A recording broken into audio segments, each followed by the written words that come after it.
आज हम लोग अभी इलेक्ट्रिक करंट को देखेंगे। इलेक्ट्रिक करंट के बारे में हमें पहले से ऑलरेडी थोड़ा बहुत पता है। अगर पता होगा तो आप जानते होंगे कि किसी मटेरियल में पर यूनिट टाइम में किसी क्रॉस सेक्शन एरिया से होकर गुजरने वाले इलेक्ट्रिक चार्ज या फिर फ्री इलेक्ट्रॉन्स को ही हम कहते हैं इलेक्ट्रिक करंट। हमें पता है करंट क्या होता है, फ्लो ऑफ इलेक्ट्रिक करंट को ही फ्लो ऑफ इलेक्ट्रिक चार्जेस या फ्लो ऑफ फ्री इलेक्ट्रॉन्स को ही हम क्या बोलते हैं, करंट बोलते हैं। तो ये फ्लो ऑफ इलेक्ट्रॉन्स क्या है, मतलब ये है, सपोज कीजिए ये एक लेंथ है और ये इसका क्रॉस सेक्शनल एरिया है। तो इस क्रॉस सेक्शनल एरिया से होकर पर यूनिट टाइम में गुजरने वाले क्रॉस होने वाले इलेक्ट्रिक चार्ज को ही हम बोलते हैं करंट बोलते हैं। इसे समझने के लिए हम देखते हैं कि ये इलेक्ट्रिक करंट क्या है। फॉर एग्जांपल समझिए कि ये एक कंडक्टर है, ये एक कंडक्टर है। इस कंडक्टर का ये क्या है, लेंथ है और ये इसका एरिया है, ये क्रॉस सेक्शनल एरिया है। इस कंडक्टर के अंदर बहुत सारे फ्री इलेक्ट्रॉन्स होंगे, बहुत सारे फ्री इलेक्ट्रॉन्स होंगे, इस तरह से फ्री इलेक्ट्रॉन्स होंगे। ये फ्री इलेक्ट्रॉन्स इस कंडक्टर के अंदर थर्मल एनर्जी के कारण क्या होंगे, रैंडम डायरेक्शन में रैंडम स्पीड से क्या होंगे, इधर उधर उधर जिधर मर्जी उधर घूमते रहेंगे। इस कारण से किसी भी क्रॉस सेक्शनल एरिया से होकर गुजरने वाला नेट इलेक्ट्रिक चार्ज को मैं क्या बोल सकता हूँ कि कोई इधर जा रहा है कोई इधर जा रहा है, यानी उसका कोई पार्टिकुलर डायरेक्शन नहीं बन रहा है, पार्टिकुलर फ्लो नहीं बन रहा है। तो हम कहेंगे कि इसके अंदर कुल अमाउंट ऑफ इलेक्ट्रिक फील्ड क्या होगा, जीरो होगा। कुल amount of electric field zero होगा। अगर मैं इस क्रॉस सेक्शन एरिया की बात करूं तो इस क्रॉस सेक्शन एरिया में मैं क्या देखूंगा, कुछ इधर जा रहे हैं कुछ इधर जा रहे हैं कुछ इधर जा रहे हैं कुछ उधर जा रहे हैं, यानी कि सभी इधर उधर डायरेक्शन में जा रहे हैं। रैंडम उनका स्पीड है, उनका रैंडम डायरेक्शन है, इसलिए कोई नेट डायरेक्शन नहीं बन रहा है, कोई नेट स्पीड नहीं बन रहा है। अगर नेट स्पीड नहीं बन रहा है तो हम कहेंगे कि इनका जो नेट मूवमेंट भी क्या है, जीरो है। क्यों, कोई इधर जा रहा है कोई इधर जा रहा है, कोई उधर जा रहा है कोई इधर जा रहा है। तो हम ये कह नहीं सकते हैं कि इनका एक पार्टिकुलर डायरेक्शन भी है। तो चूंकि यहाँ किसी का कोई पार्टिकुलर डायरेक्शन नहीं है, इसलिए यहाँ इलेक्ट्रिक फील्ड जनरेट नहीं हो पाता है, इसलिए इलेक्ट्रिक फील्ड जीरो होता है। चूंकि यहाँ इलेक्ट्रिक फील्ड जीरो है, इसलिए इलेक्ट्रिकल फोर्स भी जीरो हो जाता है। अब इलेक्ट्रिकल फोर्स जीरो हो गया तो इलेक्ट्रिक करंट भी क्या हो गया, जीरो हो गया। तो इस कंडीशंस में हम कहेंगे कि इलेक्ट्रिक करंट का जनरेशन नहीं हो पाया। ये सेम वैसा है कंडीशन, अगर मैं ये कहूँ कि ये कॉपर का वायर है और ये कंडक्टर है, इसका मतलब थर्मल एनर्जी के कारण इसके अंदर रहने वाले फ्री इलेक्ट्रॉन्स क्या हो रहे हैं, रैंडमली डायरेक्शन में इधर उधर मूव कर रहे होंगे। और मूव करने की वजह से चूंकि इसके पास क्या है, एक नेट डायरेक्शन नहीं है, नेट स्पीड नहीं है। क्योंकि नेट स्पीड नहीं है तो नेट इलेक्ट्रिक फील्ड भी नहीं है। और यही कारण है कि इसको हम अगर इसको टच करेंगे तो इसमें कोई करंट है ही नहीं, इसका कोई इफेक्ट नहीं, इसलिए करंट इसमें जीरो है। अब मैं क्या करूंगा, इसी कंडक्टर को किसी इलेक्ट्रिकल फील्ड में रखूंगा। मान लीजिए ये इलेक्ट्रिक फील्ड है, अगर मैं ये कह रहा हूं कि इलेक्ट्रिक फील्ड का डायरेक्शन इधर है और इस इलेक्ट्रिक फील्ड में इसी कंडक्टर को मैंने रख दिया है, इसी कंडक्टर को मैंने रख दिया है। अगर इलेक्ट्रिक फील्ड, ये से मैं बोलूंगा एक्सटर्नल इलेक्ट्रिक फील्ड, क्योंकि इधर बाहर से इलेक्ट्रिक फील्ड दिया गया, इसका मतलब है कि इधर जरूर पॉजिटिव होगा चार्जेस और इधर क्या होगा, नेगेटिव चार्जेस, इसीलिए इलेक्ट्रिक फील्ड का डायरेक्शन पॉजिटिव से नेगेटिव है। अब जैसे ही मैंने इस कंडक्टर को इसमें रख दिया तो इसमें जो इलेक्ट्रॉन्स हैं, जो कुछ इलेक्ट्रॉन्स पहले से ऑलरेडी था, वो भी क्या होगा, ये फ्री इलेक्ट्रॉन्स क्या होगा, इस इलेक्ट्रोस्टैटिक इंडक्शन की वजह से इस पॉजिटिव चार्ज के इफेक्ट में आ जाएंगे। और चूंकि electric field external electric field है और ये ज्यादा काम कर रहा है, तो हम क्या कहेंगे, सभी ये सब क्या होगा, इधर की ओर डायरेक्शन में फ्लो होना शुरू हो जाएगा। तो सभी इलेक्ट्रॉन्स कहाँ चले जाएंगे, इधर शिफ्ट हो जाएंगे। अब इसके अंदर जो एटम्स है, जो पॉजिटिव चार्ज था वो पॉजिटिव चार्ज कहाँ चला जाएगा, यहाँ चला जाएगा। अब देखो इधर पॉजिटिव टर्मिनल बन गया, इधर नेगेटिव टर्मिनल बन गया। क्योंकि एक तरफ पॉजिटिव टर्मिनल है एक तरफ नेगेटिव टर्मिनल बन गया, इस कारण से पॉजिटिव से नेगेटिव की ओर एक इलेक्ट्रिक फील्ड भी जनरेट हो जाएगा। और चूंकि ये इलेक्ट्रिक फील्ड कंडक्टर के अंदर हो गया, इसलिए इसे हम बोलेंगे इंड्यूस्ड इलेक्ट्रिक फील्ड या फिर इंटरनल इलेक्ट्रिक फील्ड। अब देखो अगर electric field external electric field ज्यादा है तो इसको और भी ज्यादा इफेक्ट करेगा, तो इसके अंदर रहने वाले जो फ्री इलेक्ट्रॉन्स और भी इधर जाकर शिफ्ट हो जाएंगे। और जैसे ही इलेक्ट्रॉन इधर शिफ्ट हो गया तो पॉजिटिव चार्ज इधर शिफ्ट हो जाएगा। इस तरह से ऐसा प्रक्रिया तब तक चलता रहेगा जब तक कि induce electric field external electric field के बराबर नहीं हो जाता। अब जैसे ही external electric field induced electric field के बराबर हो गया, तब क्या होगा, सभी के सभी इलेक्ट्रिकल इलेक्ट्रॉन इधर शिफ्ट हो जाएंगे और पॉजिटिव चार्ज इलेक्ट्रिक इधर शिफ्ट हो जाएंगे और बीच में कोई भी इलेक्ट्रिक चार्ज नहीं होगा, क्योंकि ये इलेक्ट्रिक एक्सटर्नल इलेक्ट्रिक फील्ड और इंड्यूस्ड इलेक्ट्रिक फील्ड एक दूसरे के बराबर है और एक दूसरे के अपोजिट भी डायरेक्शन, इसलिए net amount of electric field इस कंडीशन में भी जीरो हो गया। क्योंकि net amount of electric field zero हो गया, अब सपोज करो इलेक्ट्रिक फील्ड जीरो हो गया तो इसको खींचने वाला कोई फोर्स भी नहीं रहा, अब फोर्स नहीं रहा तो मूवमेंट भी नहीं होगा और मूवमेंट नहीं रहेगा तो करंट भी क्या होगा, नहीं होगा, यानी इस कंडीशन में भी करंट क्या हो गया, जीरो हो गया। अब तीसरा कंडीशन देख रहे हैं, इस इलेक्ट्रिक दरअसल यहाँ क्या है, इस इलेक्ट्रिक एक्सटर्नल इलेक्ट्रिक फील्ड में मैंने इस कंडक्टर को रखा लेकिन एक्सटर्नल इलेक्ट्रिक फील्ड को इसके साथ फिजिकली कनेक्ट नहीं किया। अब फिजिकली नहीं कनेक्ट करने से ये काम होता है। अब देखता हूं कि फिजिकली कनेक्ट कर दूं तो क्या होगा। सपोज करिए ये कंडक्टर है, यही कंडक्टर है, इसमें इलेक्ट्रॉन्स फ्री इलेक्ट्रॉन्स है, इसमें क्या है, फ्री इलेक्ट्रॉन्स हैं ऑलरेडी है। अब इसको क्या किया गया, इस इलेक्ट्रिक फील्ड से कनेक्ट कर दिया गया, लो कनेक्ट कर दिया गया, इस तरह से कनेक्ट कर दिया, मतलब इधर तो पॉजिटिव चार्ज होंगे ही, इधर पॉजिटिव चार्ज होंगे। अब देखो जैसे ही पॉजिटिव चार्ज होंगे, अब इस ये सारे इलेक्ट्रॉन्स कहां पर एक्यूमुलेट होना शुरू हो जाएगा, यहाँ पर एक्यूमुलेट शुरू हो जाएगा, यहाँ पर नेगेटिव और यहाँ पर पॉजिटिव चार्जेस चले जाएंगे। अब जैसे ही नेगेटिव ये मतलब ये इलेक्ट्रॉन्स इधर गए, इधर जाकर यहाँ चले। अब यहाँ पर पहले क्या था, ये इलेक्ट्रॉन्स यहाँ पर एक्यूमुलेट हो रहा था, मतलब यहाँ पर जमा हो रहा था, बट यहाँ पर क्या होगा, एक्यूमुलेट नहीं होगा बल्कि इस पॉजिटिव की तरफ चला आएगा। क्यों, क्योंकि ये फिजिकली कनेक्टेड है, फिजिकली क्या कनेक्टेड, इस ये माइनस आराम से पॉजिटिव की तरफ ओर चला जाएगा और ये माइनस इधर पॉजिटिव की ओर आराम से चला, इस तरह से क्या होगा, कॉन्टिन्यूअसली चलता रहेगा, कॉन्टिन्यूअसली काम होगा। एक्चुअली ये दोनों तो कनेक्टेड है ना, ये दोनों, ये एक्चुअली में क्या है, बैटरी है। इन रियलिटी हम इसी चीज को ऐसे समझ सकते हैं, इसमें फ्री इलेक्ट्रॉन्स, ये हमारा कंडक्टर है और इस कंडक्टर को किसी बैटरी के साथ जोड़ दिया गया है, यही तो, ये पॉजिटिव टर्मिनल ये नेगेटिव टर्मिनल और भी पोटेंशियल डिफरेंस है। अब देखो इधर पॉजिटिव है और इधर नेगेटिव है, अब देखो ये फ्री इलेक्ट्रॉन्स किधर जाएंगे, इधर जाएंगे या इधर जाएंगे। अब फ्री इलेक्ट्रॉन्स पॉजिटिव की ओर अट्रैक्ट होंगे तो ये आराम से इधर की ओर चलना शुरू हो जाएगा फ्री इलेक्ट्रॉन्स, और ये पॉजिटिव चार्जेस इधर चलना शुरू हो जाएगा, इस तरह से होगा ही। ये पॉजिटिव इधर इलेक्ट्रॉन्स आसानी से आएंगे, इधर पॉजिटिव में ये इलेक्ट्रॉन आसानी से आएंगे और कॉन्टिन्यूअसली क्या हो जाएगा, फ्लो होता रहेगा, ये कॉन्टिन्यूअसली फ्लो होता ही रहेगा। अब चूंकि यहाँ देखो, यहाँ पर जब मैंने इसको पोटेंशियल डिफरेंस दिया तो ये एक्सटर्नल पोटेंशियल इधर पॉजिटिव से नेगेटिव है, तो एक्सटर्नल इलेक्ट्रिक फील्ड इधर की डायरेक्शन है, लेकिन तो यहाँ क्या हो रहा है, इलेक्ट्रॉन्स इधर जा रहे हैं और प्रोटॉन्स इधर जा रहे हैं, इस कारण से भी थोड़ा बहुत इलेक्ट्रिक फील्ड यहाँ भी जनरेट होगा, लेकिन यहाँ पर इंड्यूस्ड इलेक्ट्रिक फील्ड कम होगा और एक्सटर्नल इलेक्ट्रिक फील्ड ज्यादा होगा।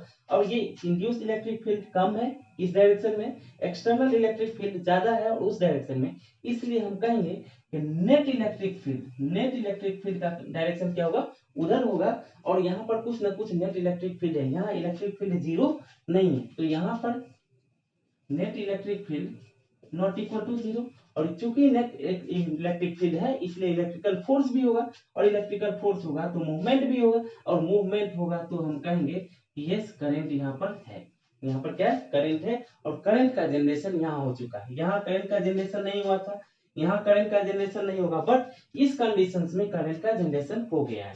तो हम क्या बोलेंगे, हम ये बोल सकते हैं किसी कंडक्टर के अंदर flow of all electric charges is called current. अब इस थ्योरेटिकल बातों को हम मैथमेटिकली कैसे बता पाएंगे, मैथमेटिकली बताने के लिए हम कहेंगे कि किसी भी क्रॉस सेक्शनल एरिया से होकर गुजरने वाला फ्री इलेक्ट्रॉन्स पर यूनिट टाइम में जो भी है उसे ही हम क्या बोलेंगे, इलेक्ट्रिक करंट। इसलिए हम कहेंगे electric current I equal to Q by T, मतलब current equal to charge cross पर यूनिट टाइम, इसे ही हम बोलेंगे इलेक्ट्रिक करंट। एक बार फिर से देखते हैं कि इलेक्ट्रिक करंट एक्चुअली क्या है। मैंने कहा इलेक्ट्रिक करंट जानने के लिए मैंने कहा कि किसी कंडक्टर के अंदर जितने भी इलेक्ट्रिक चार्जेस हैं, इलेक्ट्रिक चार्जेस का मतलब फ्री इलेक्ट्रॉन्स से, उन फ्री इलेक्ट्रॉन्स का किसी क्रॉस सेक्शनल एरिया से होकर पर यूनिट टाइम में जितना भी क्रॉस सेक्शनल एरिया से, जितना भी इलेक्ट्रिक चार्जेस उस क्रॉस सेक्शनल एरिया से होकर गुजरेगा, उसे ही हम बोलेंगे इलेक्ट्रिक करंट। मतलब flow of electric charge through a cross sectional area in a given time is called electric current और इलेक्ट्रिक करंट। इसे समझने के लिए मैंने बताया कि एक कंडक्टर है, एक कंडक्टर के अंदर सिचुएशंस क्या होता है, एक कंडक्टर के अंदर बहुत सारा फ्री इलेक्ट्रॉन्स होता है और ये फ्री इलेक्ट्रॉन्स रैंडमली डायरेक्शंस में इधर मूव करते रहते हैं। क्योंकि ये सभी डायरेक्शंस में मूव करते रहते हैं, इसलिए इनका किसी पर्टिकुलर डायरेक्शन में मूवमेंट नहीं हो पाता और नेट मूवमेंट हम बोलते हैं कि जीरो है। अगर नेट मूवमेंट जीरो है और इसी कारण इलेक्ट्रिक फील्ड यहाँ जनरेट नहीं हो पाता, क्योंकि पॉजिटिव और नेगेटिव टर्मिनल नहीं बन पाता। क्योंकि पॉजिटिव और नेगेटिव टर्मिनल नहीं बनता, इसलिए इलेक्ट्रिक फील्ड जीरो है और इलेक्ट्रिक फील्ड जीरो है, इसका मतलब इलेक्ट्रिक करंट भी यहाँ क्या होगा, जीरो ही होगा। नेक्स्ट कंडीशन में मैंने क्या किया, एक एक्सटर्नल इलेक्ट्रिक फील्ड डाला, उस एक्सटर्नल इलेक्ट्रिक फील्ड में एक इसी कंडक्टर को रख दिया। इससे हुआ क्या, इस एक्सटर्नल इलेक्ट्रिक फील्ड के होने की वजह से इलेक्ट्रोस्टैटिक इंडक्शन हुआ। इलेक्ट्रोस्टैटिक इंडक्शन में क्या हुआ, इधर पॉजिटिव एक्सटर्नल इलेक्ट्रिक फील्ड का ये पॉजिटिव चार्जेस था, इधर नेगेटिव चार्ज था और डायरेक्शन इधर था। अब इसमें इसमें मैंने क्या रख दिया, कंडक्टर को रख दिया। इलेक्ट्रोस्टैटिक इंडक्शन होने की वजह से इस कंडक्टर के अंदर जो भी फ्री इलेक्ट्रॉन है इस पॉजिटिव की तरफ अट्रैक्टेड हो गया और इस टर्मिनल पर आकर सभी एक्यूमुलेट होने लगे, मतलब यहाँ पर जमा होने लगे और बाकी का जो पॉजिटिव चार्ज था इसके अंदर वो सब इधर चले आएंगे। ठीक है, ऐसा होने से क्या होगा, एक तरफ पॉजिटिव टर्मिनल एक तरफ नेगेटिव टर्मिनल बन गया। आपको पता है कि अगर टर्मिनल बन जाए एक तरफ पॉजिटिव और नेगेटिव, तो हम कहेंगे कि पॉजिटिव से निकलकर नेगेटिव की ओर एक इलेक्ट्रिक फील्ड भी जनरेट हो जाएगा। यहाँ इलेक्ट्रिक फील्ड जनरेट हो गया, चूंकि ये अंदर में हुआ इसलिए इसे बोलेंगे इंड्यूस्ड इलेक्ट्रिक फील्ड और इसे हम बोलेंगे एक्सटर्नल इलेक्ट्रिक फील्ड। अब देखो, ऐसा तब तक होता रहेगा जब तक कि induced electric field external electric field के बराबर नहीं हो जाए। जैसे ही दोनों बराबर हो गए, इसका मतलब इसके अंदर रहने वाले सभी फ्री इलेक्ट्रॉन्स यहाँ चले आए और सभी पॉजिटिव चार्ज यहाँ चले आए, बीच में अब कुछ भी नहीं है, इसलिए ये बराबर हो गया। अब चूंकि दोनों है, अब यहाँ इसके अंदर चार्ज ही नहीं है तो फ्लो कौन करेगा, नहीं हो सकता। सो नेट इलेक्ट्रिक फील्ड यहाँ जीरो है और इसीलिए मूवमेंट अब नहीं है, चार्ज नहीं है तो मूवमेंट नहीं है, इसलिए करंट भी यहाँ जनरेशन नहीं हो पाएगा। जबकि ऑलरेडी कंडक्टर है, ये भी कंडक्टर। लेकिन यहाँ मैंने क्या किया, यहाँ पर मैंने क्या किया था, इस एक्सटर्नल इलेक्ट्रिक फील्ड को फिजिकली कनेक्ट नहीं किया था, यहाँ पर मैंने फिजिकली कनेक्ट कर दिया। फिजिकली कनेक्ट करने से हुआ क्या, इसके अंदर जो भी फ्री इलेक्ट्रॉन्स थे इस पॉजिटिव की तरह क्या होगा, फ्लो होना शुरू हो गया और ये पॉजिटिव इधर नेगेटिव को अट्रैक्ट करने लगा। इस तरह से कॉन्टिन्यूअसली ये साइकिल चलने लगा और हम कहेंगे अब लंबे समय तक चलता रहेगा, तो हम कहेंगे कि यहाँ इलेक्ट्रिक करंट का जनरेशन हो चुका है। ओके,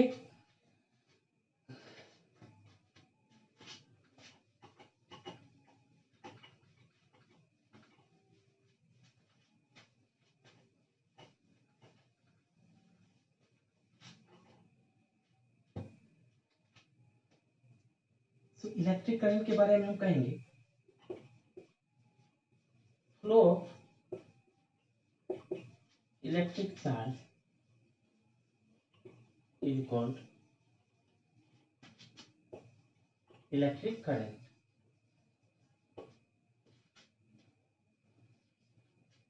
और आगे हम क्या बोल सकते हैं, electric current equal to charge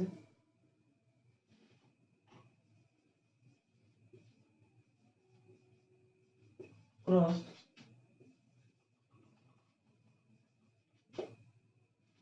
through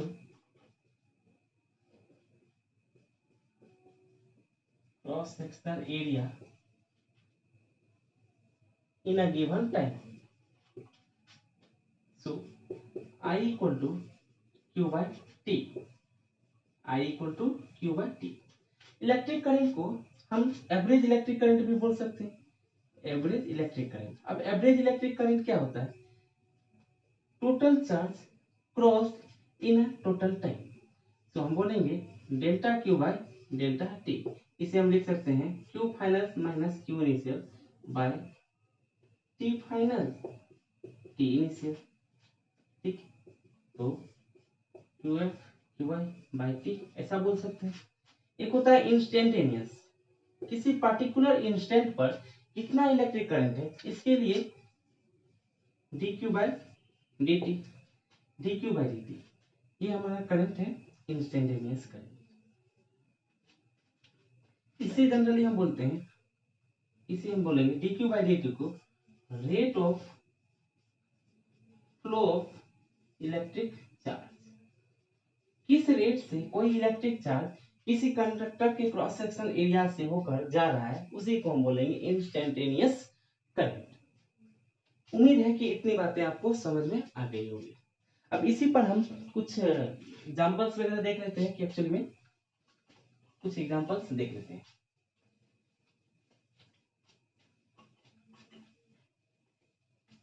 कुछ टर्म और रह गया, कुछ टर्म और देख लेते हैं।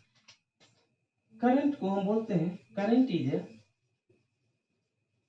अच्छा एक बात जान लीजिए, करंट को क्या है, हमेशा डायरेक्शन से इंडिकेट करेंगे। क्योंकि करंट को डायरेक्शन के साथ इंडिकेट करते हैं, फिर भी इसे बोला जाता है current is a scalar quantity. Current is a scalar quantity, इसे हम टेंसर क्वांटिटी भी बोल सकते हैं।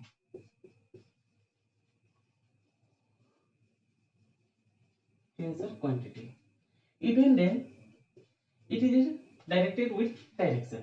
इसको डायरेक्शन से इंडिकेट करने के बावजूद भी ये जो है स्केलर क्वांटिटी है, यानी टेंसर क्वांटिटी है। क्यों? क्योंकि it does not follow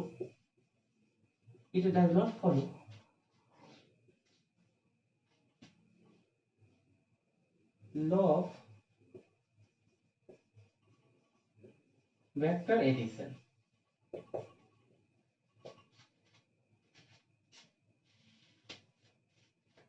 it does not follow law of vector addition। देखिए सपोज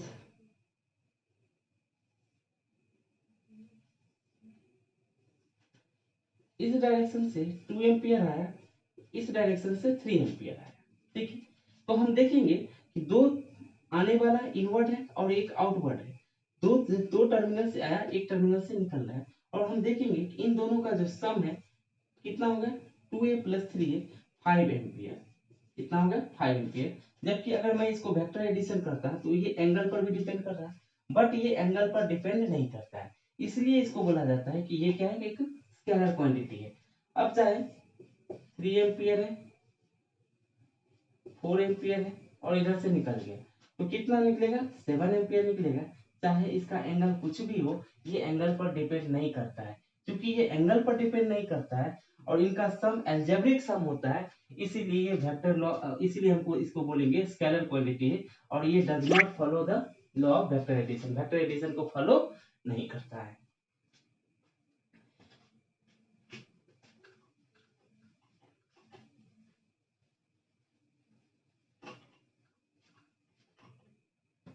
ऐसा यूनिट क्या है इसका,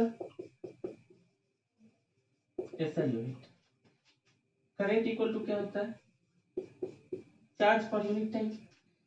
कूलम्ब इसका होगा, चार्ज का क्या होता है, कूलम्ब, और टाइम का क्या होता है, सेकेंड। तो हम बोल सकते हैं कूलम्ब पर सेकेंड, इसी को हम बोलेंगे कूलम्ब पर सेकेंड। अच्छा एक चीज देख लीजिए, इसी चीज को बोला जाता है एम्पियर। क्या बोला जाता है, एम्पियर। एम्पियर ने सबसे पहले इसके बारे में बताया, इसीलिए उसके ही ऑनर में एक यूनिट का नाम रखा गया एम्पियर, जिसे हम कैपिटल ए से इंडिकेट करेंगे। ठीक है, ओके, ये हो गया। अब हम लोग कुछ क्वेश्चंस देख लेते हैं, क्योंकि अल्टीमेटली क्वेश्चंस सबसे ज्यादा इंपॉर्टेंट है न्यूमेरिकल्स करना। देखिए कुछ क्वेश्चंस करते हैं। For example if q equal to 2t square plus 3t plus 4, then find the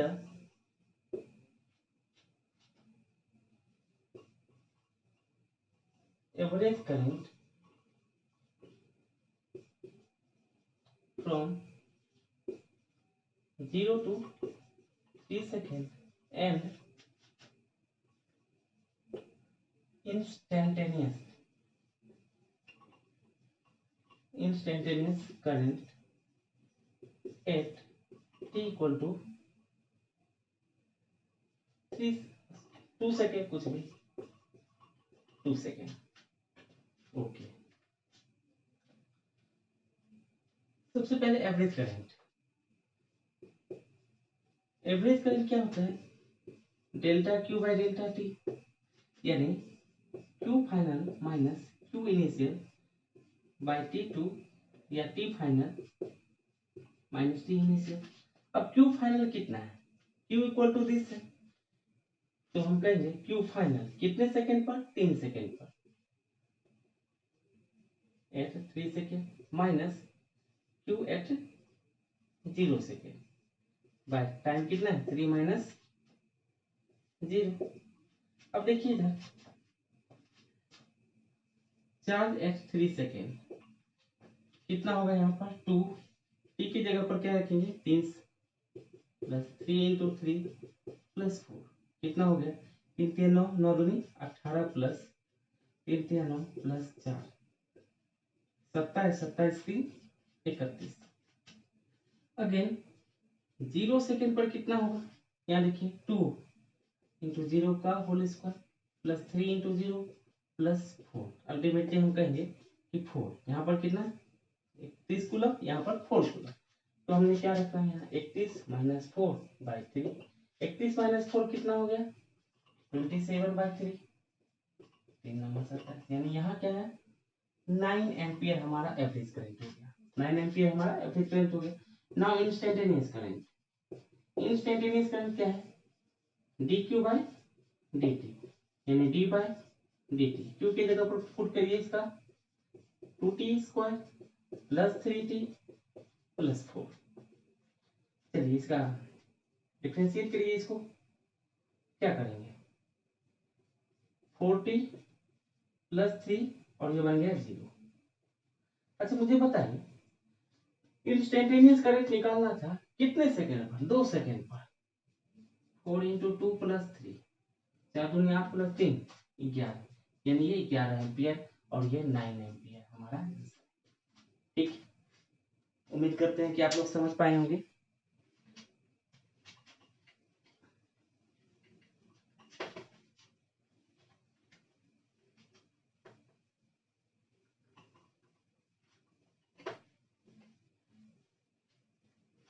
इसी तरीके का कुछ और क्वेश्चन हम लोग करते हैं अभी।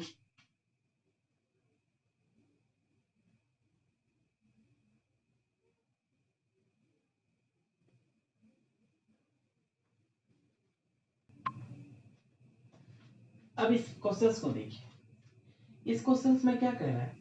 एक हाइड्रोजन एटम्स है, ये हाइड्रोजन एटम्स है, इसका न्यूक्लियस है, और इसका एक ऑर्बिट में एक इलेक्ट्रॉन है जो मूव कर रहा है। मूव कर रहा है, इसकी वेलोसिटी कितनी है? ये कह रहा है in an hydrogen atoms an electron moves in an orbit. एक हाइड्रोजन एटम है, ये हाइड्रोजन एटम्स है, ये अपने ऑर्बिट, एक इलेक्ट्रॉन है और अपने ऑर्बिट पर मूव कर रहा है, और इसका रेडियस कितना है? इतना रेडियस है, और आर कितना है इसका? 5 इंटू 10⁻⁻11 मीटर का रेडियस है, और किस स्पीड से घूम रहा है? तो 2.2 इंटू 10⁻6 मीटर पर सेकेंड की स्पीड से घूम रहा है। तो पूछ रहा है करंट। करंट के बारे में हम लोग क्या जानते हैं? आई इक्वल टू क्या होता है? Q by T. अच्छा एक इलेक्ट्रॉन है, तो एक इलेक्ट्रॉन पर कितना चार्ज हो सकता है? 1.6 इंटू 10⁻⁻19 कूलम, ये तो हमको पता है। ठीक है, अब चार्ज को पता करना है कि चार्ज कितने, सॉरी टाइम पता करना है, कितना होगा टाइम। ओके, टाइम के लिए क्या करेंगे? सपोज कीजिए यहाँ पर एक चार्ज है, एक क्या है? चार्ज है, और ये चार्ज मूव कर रहा है, मूव कर रहा है, तो अपनों को एक रिवॉल्यूशन कंप्लीट करने में इसको कितना टाइम लगेगा? 2 पाई आर टाइम लगेगा। 2 पाई आर, क्योंकि यहाँ से यहाँ तक का डिस्टेंस क्या होता है? 2 पाई आर। ओके, तो क्या होता है? टाइम इक्वल टू, अपने को क्या पता है? स्पीड इक्वल टू क्या होता है? Distance by time, distance by time. तो टाइम इक्वल टू क्या होगा? Distance by speed. स्पीड हमें पता है, स्पीड हमें पता है, डिस्टेंस भी हमें पता है, कितना है? 2 पाई आर, और किस डिस्टेंस स्पीड से घूम रहा है? 2.2 इंटू 10⁻6। ओके, मिल गया। तो आई इक्वल टू क्या लिख सकते हैं? क्यू बाई टी, और क्यू का वैल्यू कितना है? ई, क्यू का वैल्यू ई मतलब 1.6 into 10 to power minus 19 coulomb. और ये डिस्टेंस, ये टाइम पीरियड है ना, तो टाइम पीरियड 1 बाय ये टी है, तो 1/t के लिए क्या करेंगे, उलट देंगे ना स्पीड, तो क्या करेंगे इसको गुना 2.2 into 10 to power 6 by 2 pi r 2 pi. अब इसमें बस कैलकुलेशन रह गया, कैलकुलेशन रह गया, तो क्या करें,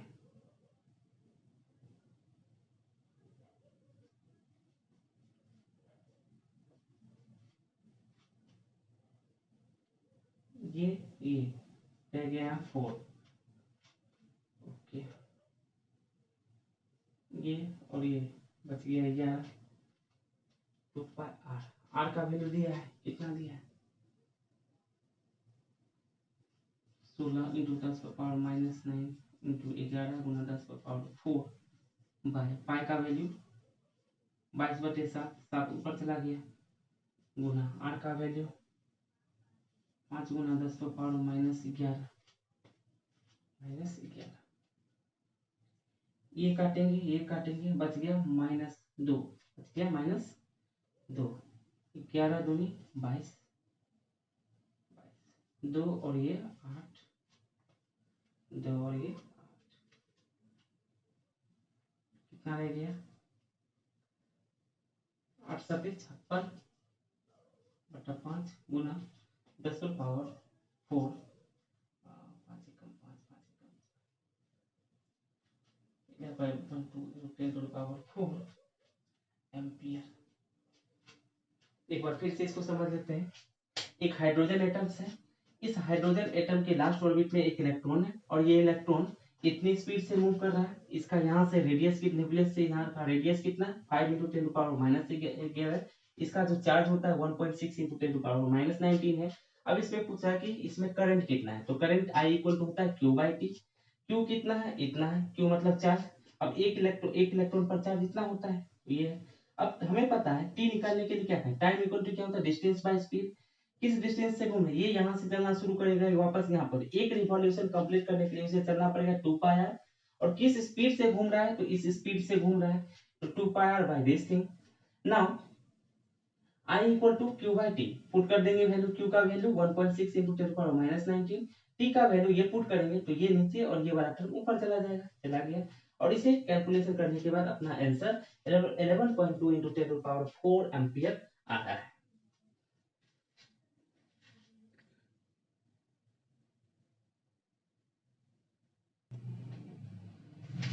सॉरी, ये 10 पावर -19 था, यहाँ एक छूट गया था, एक छूट गया था, इसको फिर से जरा रिकरेक्ट कर लेते हैं, रिकरेक्ट कर लेते हैं इसको। तो यहाँ कितना हो, फिर से एक बार देख लेते हैं, 2 पाई r 2 इंटू 22/7 गुना I equal to Q by t ना, क्यू का वैल्यू कितना, क्यू का value 1.6 into 10 power -19 coulomb by t का value 2 pi r into 2.2 into 10 power 6, ये डेसिमल, ये डेसिमल, ठीक है, ये कट गया, यहाँ पर 4 रह गया। अब देखिए 16 गुना 10 पावर -19 गुना 22 गुना 10 पावर 4 बाय 2, पाई का वैल्यू 22/7, तो 7 को ऊपर लेकर चल जाते हैं, 22/7। आर का वैल्यू 5 इंटू 10 पावर -11, -11, ये -11 और ये -19, कितना हो गया -8, -8, ये 22 और ये 22 कैंसल, ये और ये 8 कैंसल हो गया, कितना आ गया 8 सते 56 इंटू 10 पावर 4 और 10 पावर -8, तो 10 टू पावर -4 बटा 5, क्या बोलेंगे इसको,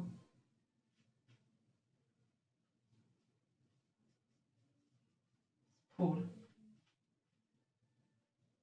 ampere.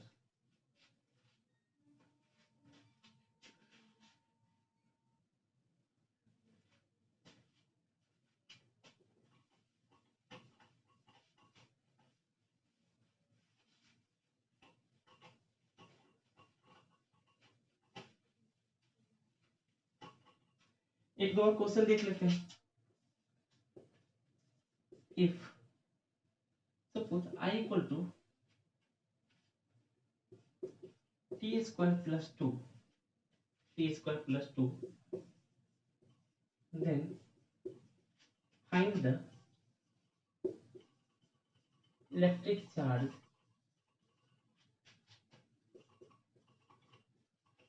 flown through cross sectional area and find number of electrons also. Okay, हमें क्या फाइंड आउट करना है इसमें? इलेक्ट्रिक चार्ज, यानी करंट I इक्वल टू दे रखा है t square plus two, t square plus two, I equal to d Q by D t भी तो होता है, I equal to d Q by D t. क्या हम d q equal to I into d t ले सकते हैं क्या?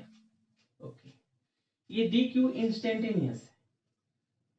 पूरा ओवरऑल निकालने के लिए क्या करेंगे? इसको इंटीग्रेट करेंगे. क्या करेंगे? इंटीग्रेट करेंगे. ओके, इंटीग्रेट करेंगे.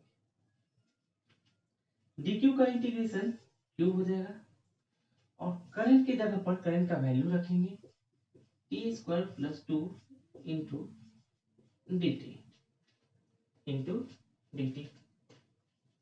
Q equal to integration of t square d t plus two d t plus two d T. Q equal to t square का इंटीग्रेशन क्या हो जाएगा? टी स्क्वायर का integration t cube by three, t cube by three plus two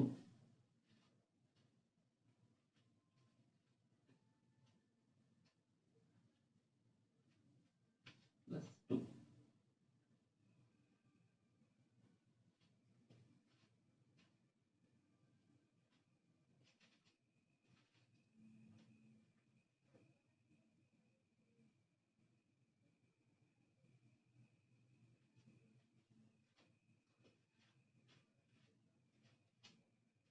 इस question में थोड़ा problem था. Then find the electric charge flown through cross sectional area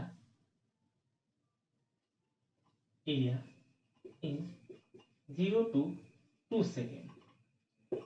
find number of electrons also. तो हम क्या करेंगे? कहां से कहां तक निकालना है? 0 से 2 कूलम, 0 से 2 कूलम, 0 से 2,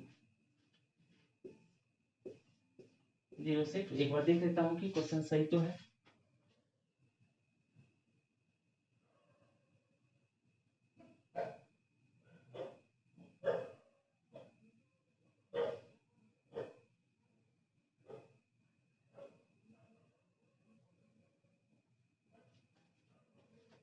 बिल्कुल ठीक है.